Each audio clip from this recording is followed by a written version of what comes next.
Porque a primeira parábola fala da ovelha perdida, a segunda da dracma perdida e a terceira do filho pródigo, do filho perdido.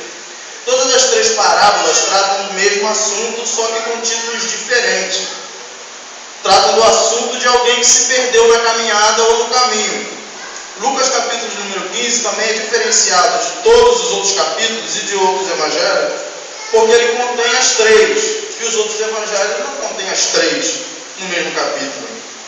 Lucas capítulo número 15, escrito pelo evangelista Lucas, o famoso doutor Lucas, historiador e doutor Lucas, foi escrito por um homem que não era judeu, e eu gosto sempre de falar isso. Lucas não era judeu.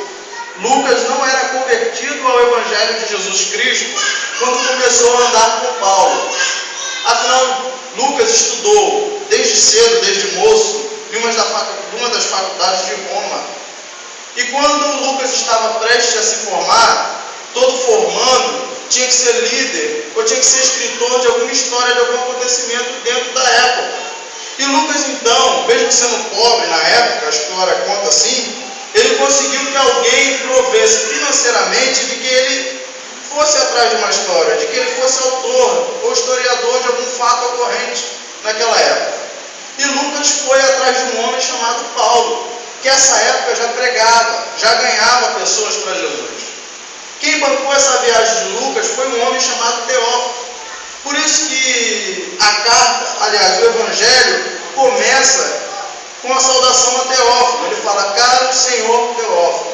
Alguém que Lucas considerava muito. Por quê? Porque bancou a viagem e toda a expedição junto ao Paulo para que Lucas conseguisse se formar, para que ele conseguisse, de fato, ser formado na faculdade da época.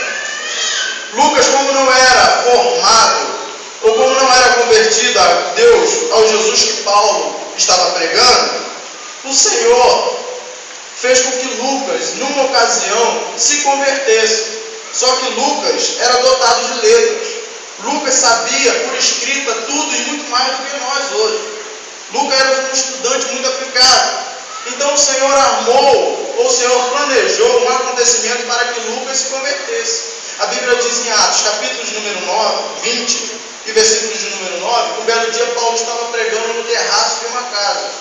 E ele estava pregando com muita diligência e pregando com muita cautela, tratando de assuntos que não podia deixar para depois, porque no outro dia Paulo ia viajar e teria que seguir viagem. Lucas estava ali escrevendo o que ele estava falando. Como Paulo tinha muita coisa para tratar naquele dia, então o sermão, diz a Bíblia, Atos 20, que o sermão de Paulo ele se estendeu até a meia-noite. Nesse lugar onde Paulo estava pregando, tinha um jovem sentado na janela, e a Bíblia diz que o nome dele era Eutico. A Bíblia diz que como o jovem viu Paulo se estendendo até a meia-noite, o sermão se estendeu muito, o jovem ficou sonolento, o jovem ficou estático, ficou com sono, porque estava na janela. Irmão, a janela é um lugar que divide a nossa atenção. A janela é um lugar que divide a nossa adoração, é um lugar que deixa a gente em dúvida, mesmo estando dentro do templo e ouvindo mensagem, ou ouvindo Deus falar através de qualquer outro artifício. Porque a janela é uma forma de chamar a atenção para aquilo que está lá fora, para aquilo que está chamando a atenção lá fora. Quem está aqui dentro, prestando atenção na janela, presta atenção nos acontecimentos, presta atenção em quem está lá fora na cantina, presta atenção em quem está andando, presta atenção em alguma coisa que passou na rua, presta atenção nas coisas que estão lá, e não presta atenção aqui. Então Eutico, como estava na janela, começou a entrar em estado de dormência, de sono.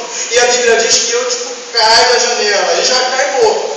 E quando cai morto, morreu porque o pescoço quebrou-se. E aí o primeiro a descer, humanitário, é Lucas, porque ele é o doutor, ele é o médico. Então ele desce, na ótica da razão dele como médico, ele chega e vê o corpo, ele mede a pressão, o pulso, mede no pescoço, mas nota que o músico tinha morrido. Quando ele fala, morreu, a multidão se aglomera, todo mundo desce, todo mundo vai até lá para ver o que estava acontecendo. E Paulo vem por último, porque Paulo tinha consciência do Deus que ele servia. E tendo consciência do Deus que ele servia, nós devemos acreditar então que Deus, às vezes não, na verdade quase nunca, chega na hora que nós desejamos que ele chegue. Paulo é o último a descer. Lucas deu um veredito laudo, falou, olha, morreu o jovem. Paulo chega no meio da multidão e fala, morreu não, está dormindo. Aí Lucas fala, que é isso, Paulo? Não fala isso, vão matar a gente aqui. O garoto morreu para ser expulso. A mãe está chorando, o pai está se lamentando e a multidão está alvoroçada porque tu estendeu o sermão até meia-noite. O garoto morreu. Aí Paulo falou assim, não, está dormindo. Quando ele fala está dormindo, alguém deve ter perguntado para Lucas, ô médico, tu não falou que ele morreu? E Lucas deve ter falado, não conheço esse homem. Eu vi Paulo